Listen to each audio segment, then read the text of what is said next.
Bahujan Samaj party अभी तक जो है 243 सीट पर लड़ेगी। जो भी बिहार में विधानसभा सीट है सभी सीटों पर लड़ने की तैयारी चल रही है। अभी जहाँ तक प्रदेश की जो जानकारी है हमको, अभी तक किसी दल से न गठबंधन है न कहीं कुछ है और सभी सीटों पर चुनाव लड़ा जाएगा। रणनीति क्या होगा बिहार में? बिहार का माने शिक्षा, स्वास्थ्य, रोजगार और दलित, शोषित, वंचित का आवाज़ बनने का बहुजन समाज पार्टी काम करेगी। एक तरफ से इंडिया गठबंधन है, दूसरी तरफ से महागठबंधन है, तो कैसे चुनाव लड़ेंगे? सब अपने अपने विचारधारा पे चुनाव लड़ते हैं, अपनी अपनी सोच पे चुनाव लड़ेंगे। हमारी पार्टी की जो रणनीति है उस रणनीति के तहत चुनाव लड़ा जाएगा। क्या बिहार में सरकार बदलाव होगा कि इसी तरह सरकार चलेगा? बिल्कुल। अब ये तो हम नहीं कह पाएंगे कि हमारी पार्टी जो है सरकार बना लेगी, लेकिन ये तो ज़रूर कहेंगे कि हमारी पार्टी के बिना सरकार किसी की नहीं बनेगी। बिहार में कितनी सीट लाने की संभावना रहेगी आप लोगों को? कम से कम बहुजन समाज पार्टी का जिस तरीके से तैयारी चल रही है पूरे बिहार में, माननीय इंजीनियर रामजी गौतम साहब के नेतृत्व में और माननीय अनिल पटेल साहब के नेतृत्व में पूरे बिहार में जो है जिस तरीके से बूथ लेवल पे तैयारी चल रही है जोर शोर से, 25 से 30 के बीच में सीट आने की मैंने पूरी उम्मीद हम लोग मैंने वो किए हैं कि 25 से 30 जो है हमारी सीट जो है पूरे बिहार में आएगी। कितनी सीटों पर बिहार में लड़ रही है पार्टी आपकी? टोटल सभी सीटों पर चुनाव लड़ेगी बहुजन समाज। टोटल सीट कितना है? 243 सीट है। 243। बिहार में दलित, वंचित, शोषित पर अत्याचार हो रहा, इस पर आपका पार्टी क्या करती है?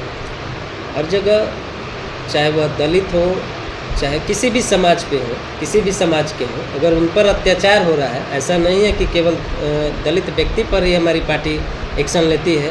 सभी समाज के लोगों पर अगर अत्याचार होती है और उनका शोषण किया जाता है तो बहुजन समाज पार्टी वहाँ खड़ी रहती है। उनके हक की लड़ाई लड़ने के लिए सड़क से लेकर के सदन तक जाने का काम करती है। पर देखा जाए तो बिहार में सब इस समय जो क्या बोला जाता है गुंडा राज स्थापित हो गया है, दिन दहाड़े गोलियां चल रही है, सर इस पर क्या कहेंगे आप? बिल्कुल, ये अभी हाल के दिनों में कैमूर में भी 2-3 घटनाएं हो चुकी है, गोपालगंज में, जगह जगह हर जगह आए दिन देखने को मिल रहा है। ये तो निंदनीय है, यह घटना बहुत ही शर्मनाक है। सरकार को इस पर एक्शन लेना चाहिए और सरकार इस पर कुछ माने कार्रवाई नहीं कर पा रही है और यह हकीकत में गुंडा राज हो गया है। दिन दहाड़े गोली मार देना, दिन दहाड़े कुछ भी अपहरण कर लेना, यह तो सरकार तो पहले नहीं ऐसा होता था, लेकिन फिर जैसे बीजेपी का गठबंधन में सरकार बनी उसके बाद लगातार घटना पर घटना बढ़ रहा है। बिल्कुल, ये एनडीए के सरकार में ही घटनाएं हो रही है। ऐसा नहीं है कि बाहर किसी पार्टी दूसरे पार्टी की सरकार है। अभी तक निकाल करके देख लीजिए, कैमूर में अभी महीनों दिन नहीं हुए 2-3 घटनाएं हो चुकी। तो सरकार बहुत ही मतलब सॉफ्ट है इस मामले में। सरकार का बहुत निंदनीय यह कार्य है। सरकार जो है इस पर विशेष ध्यान नहीं दे। ऐसे सरकार के लिए आप लोग क्या कर रहे हैं?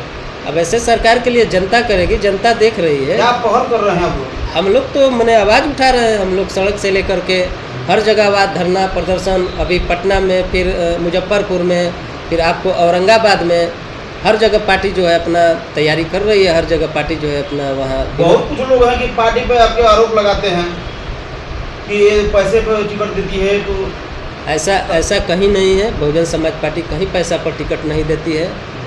हर पार्टी जो है अपने संगठन को चलाने के लिए धरना सेठ से जो है पैसा वसूलती है। हमारी पार्टी कहीं भी लिस्ट में उठा करके देख लीजिए कि कहीं कोई उनको डोनेट नहीं करते हैं। लेकिन हमारे कार्यकर्ता जो हैं, हमारे संगठन के जो लोग हैं, वही डोनेशन दे करके, जो भी जिनका सामर्थ्य होता है दे करके पार्टी चलाने का काम करते हैं। हम लोग कहीं किसी धरना सेठ से पैसा। सर एक सवाल और है, सारी पार्टियां धन सेठों से चंदा वसूली करती है, लेकिन बीएसपी क्यों नहीं करती? क्या दिक्कत होता है? बीएसपी इसलिए नहीं करती है कि जब वो धरना सेठों से पैसा लेने लगेगी तो उनके अनुसार चलना पड़ेगा पार्टी को। जिस तरीके से आज वर्तमान स्थिति देखा जा रहा है, मर्डर हो गया, लेकिन धरना सेठों के कारण ही पैसा अगर उन पोषित किया जा रहा है तो वह उस पर किसी प्रकार का कार्रवाई नहीं हो पा रहा है। कार्रवाई भी हुआ तात्कालिक, फिर उसका निष्कर्ष क्या निकला? कहीं कुछ नहीं निष्कर्ष निकलता है। तो पार्टी जो है अपने कार्यकर्ता से, अपने संगठन के लोगों से ही चंदा लेकर के अपनी पार्टी चलाने का काम करती है, जिससे कि किसी के दबाव में, किसी का धन्ना सेठ के दबाव में नहीं रहेंगे कि जो है हमने आपको इतना फंडिंग किया है, आप हमारे अनुसार चलिए। ऐसा नहीं, पार्टी का अपना एक गाइडलाइन है, पार्टी का अपनी एक विचारधारा है, उस विचारधारा के साथ चलते हैं। इसके मतलब आपका कहना है कि जो धन्ना सेठ है उन लोगों की कहने पर पार्टियां लोग चलाते हैं और उन लोगों की ही बात मानते हैं। बिल्कुल स्वाभाविक है। अगर गरीबों का आप कोई अस्तित्व नहीं है। आपको अगर वो पोषित करेंगे तो स्वाभाविक है कि उनकी विचारधारा को आप फॉलो करेंगे। तो हम उस तरीके से कार्य ही नहीं करेंगे, हम उस तरीके से कोई कार्य, कोई पैसा ही उनसे नहीं लेंगे। जब चुनाव आता है तब तो देश में हमला होगा, तब तो चुनाव होता है, इसमें क्या कहना है? ये तो विकास के मुद्दों को गौण करने के लिए इस तरीके को चलाया जाता है। पूर्व का लोकसभा चुनाव जो हुआ था उसमें वो जो घटना हुई थी वही घटना लोकसभा में चलते रहा। अभी बिहार का चुनाव है तो यहाँ ये घटना हो चुकी है, पहलगांव घटना हो चुकी है। तो विकास को, मैंने विकास तो किए नहीं है ये लोग, 5 सालों में किसी प्रकार का विकास नहीं किए।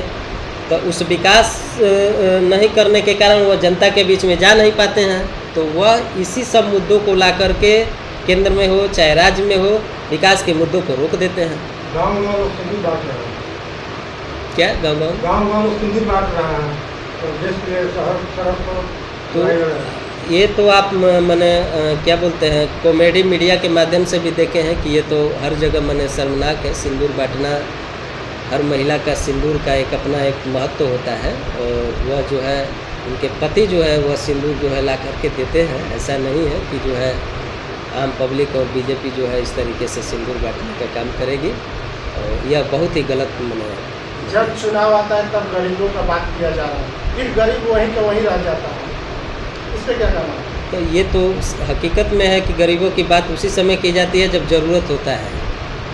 दलित, शोषित, वंचित की बात उसी समय की जाती है कि जब मने ज़रूरत होता है। आज बीजेपी एनडीए जो है कहीं भीम चर्चा चला रही है, तो कहीं अम्बेडकर जी का मने पूजा करा रही है, अम्बेडकर जी को माल्यार्पण करा रही है। तो यह समय का बस वो दुरुपयोग मने वो कर रही है मने। और बहुजन समाज पार्टी यह विचारधारा पे चलती है। बहुजन समाज पार्टी दलित, शोषित, वंचित का आवाज़ उठाती है। जब भी चुनाव आता है सर, लोग दाना डालने के काम करते हैं। अभी देख रहे हैं कि 5 किलो अनाज जो मिल रहा था उसको एक ही महीने में दो बार दिया जा रहा है। बिल्कुल एकदम सच्चाई है। तो क्या लग रहा है ये चुनाव आने के बाद सब लोग लुभावना दे रहे हैं क्या गरीबों को? ये लोग आश्रित बना रहे हैं आपको। 5 किलो अनाज अगर आपको दे देते हैं तो आपका महीने का खर्च नहीं चल पाएगा, लेकिन आप आश्रित रहेंगे कि कब 5 किलो अनाज हमको मिले। वो ये लोग नहीं करते हैं कि किसान की सिंचाई की व्यवस्था कर दें, कि वह किसान 5 किलो अनाज लेने के लिए न जाए, बल्कि कह दे कि 5 किलो अनाज अपना रखिए, हम सक्षम हो गए। तो वैसे ही क्षेत्र में युवाओं के लिए, वैसे ही क्षेत्र में लोगों के लिए अगर रोजगार की व्यवस्था कर दी जाए तो आज सरकार को 5 किलो और 10 किलो अनाज देने की आवश्यकता नहीं पड़ेगी। यह तो अपने आप को पोषित बना रहे हैं कि जो है हमारे ऊपर आश्रित रहे, और हम जब जब समय आए तब तब जो है गरीबी का अवधारणा दे करके शोषित वंचित का मैंने बात करके इनका वोट को लेकर के फिर हम सरकार में बन जाए, फिर 4 साल जो है वैसे के वैसे ही रहे, और फिर जो है फिर दाना डाले। आज 10 किलो दे रहे हैं, अगले चुनाव में 15 किलो देंगे, फिर 20 किलो देंगे, यही इनका काम है। सर जब भी राशन जो दिया जाता है उस पर ये बताइए वो कहाँ से लोग राशन देता है? पब्लिक का ही राशन मिलता होगा, लेकिन वहाँ पे अपना लोगो लगा के देते हैं, अपना फोटो लगा के देते हैं। क्या सर सही है क्या? नहीं, ये तो गलत है, ये तो एकदम ही गलत है। ये तो एक तरीके से प्रचार करते हैं उसी के माध्यम से लोग, उसी के माध्यम से सरकार का जो